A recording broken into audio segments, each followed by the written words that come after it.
Hello అండి. ఈరోజైతే మనం ముస్లిం స్టైల్‌లో బిర్యానీని ఎలా చేయాలో చూద్దాము. సో, అందుకన్నా స్టార్ట్ చేసే కన్నా ముందుగా మీరు నా ఛానల్ ఇంకా సబ్స్క్రైబ్ చేసుకోలేదంటే చేసుకోండి. ఓకేనా? Let's go to the video. So, first అయితే మీరు చికెన్ ముక్కల్ని బాగా ఇలా వాటర్‌తో బాగా క్లీన్‌గా కడిగేసుకోవాలండి. సో, క్లీన్‌గా కడిగేసుకునేసి మీరు సైడ్‌కి పెట్టుకునేయాల. వాటర్ అంతా తీసేసి సైడ్‌కి పెట్టుకోండి. సో, నెక్స్ట్ ఒక 2 టేబుల్ స్పూన్ అంతా సాల్ట్ ఏసుకోండి. సాల్ట్ ఏసుకొని నెక్స్ట్ అలాగే ఒక 2 టేబుల్ స్పూన్ అంతా చిల్లీ పౌడర్ ఏసుకోండి. నేనైతే మా ఇంట్లో ఓన్‌గా తయారు చేసిన చిల్లీ పౌడర్ తీసుకున్నాను. ఎందుకంటే అది బాగా కలర్ ఉంది, బాగా కారం కూడా ఉందండి చాలా. ఓకేనా? సో, ఇలాగ ఏసుకోండి. ఏసుకున్నాక ఒక 1 టేబుల్ స్పూన్ జింజర్ పేస్ట్ ఏసుకోండి. Ginger garlic paste. అలాగే ధనియాల పౌడర్ కూడా వేసుకునేయండి. వేసుకొనేసి సో, నెక్స్టు మీరు బాగా బాగా ఫ్రై చేసి పెట్టుకోవాలండి. ఇది ఆనియన్స్‌ని ఎంత బాగా ఫ్రై చేస్తారో అంతే బాగుంటుంది. సో, ఫ్రై చేసి దాన్ని ఆ ఆనియన్స్‌ని దీనిపైన వేసేసుకోవాలి ఇలాగ. నెక్స్ట్ పుదీనా లీవ్స్ వేసుకోండి. పుదీనా కొత్తిమీర కావాలంటే కొత్తిమీరను వేసుకోవచ్చు. సో, కాకపోతే పుదీనా కొంచెం ఎక్కువ వేసుకోండి. ఓకేనా?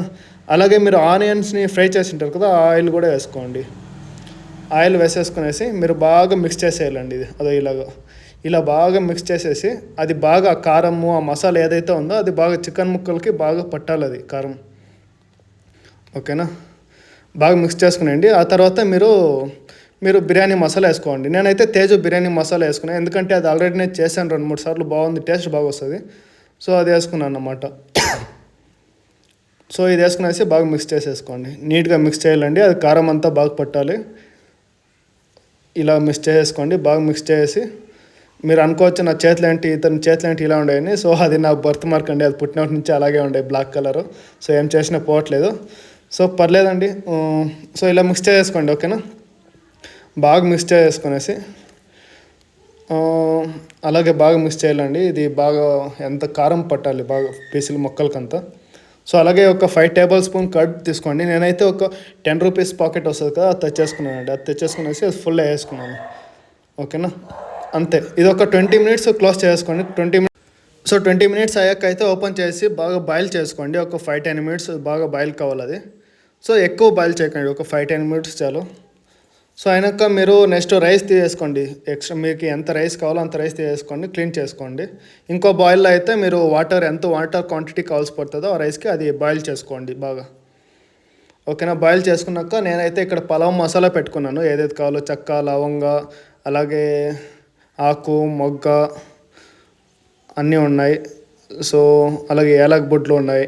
ఏలక్కి అంటారు మా భాషలో ఇది. ఓకేనా? సో, వాటర్ బాగా బాయిల్ అవుతుందండి. బాయిల్ అయ్యాక నేను అన్ని పలావ్ మసాలా ఏదైతే ఉన్నాయో అవంతా వేసేసుకుంటున్నాను. సో, ఇలా చాలామంది ఏంటంటే దీన్ని ముందుగా ఆయిల్ వేసి ఆయిల్లో ఫ్రై చేస్తారు. కాదండి, ఇలా చేస్తే మీకు టేస్ట్ అనేది బాగా వస్తుంది. ఓకేనా? సో, ఇందులోకి బాగా మిక్స్ చేసి కార్డమమ్ సీడ్స్ వేసి అది బాగా మిక్స్ చేయండి. సో, ఇది బాగా బాయిల్ కావాలా. ఒక 5 మినిట్స్ బాయిల్ కానివ్వండి. ఒక స్మెల్ అనేది వస్తుంది మీకు బాగా. సో, స్మెల్ వచ్చేదాకా అది బాగా బాయిల్ కానీ ఇందులోకి మీరు మింట్ లీవ్స్ వేసుకోండి. లీవ్స్ వేసుకొని, ఎందుకంటే స్మెల్ వస్తుంది బాగా. స్మెల్ రైస్ అనేది మీకు మంచి టేస్ట్ వస్తుంది, అలాగే స్మెల్ వస్తుంది ఇలా చేస్తే కనుక. ఓకేనా? సో, ఇది బాగా బాయిల్ అయినాక దీంట్లోకి రైస్ వేసుకోండి.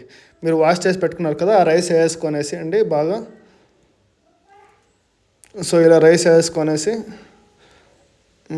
మిక్స్ చేసుకోండి. సో, అలాగే మీరు సైడ్లో ఫ్రై చేసి పెట్టుకున్నారు కదా చికెన్ ముక్కల్ని, ఆ చికెన్ ముక్కల్ని కూడా ఇందులోకి వేసేసేయండి. అంతా మొత్తం వేసి మిక్స్ చేసుకోండి ఇలాగా.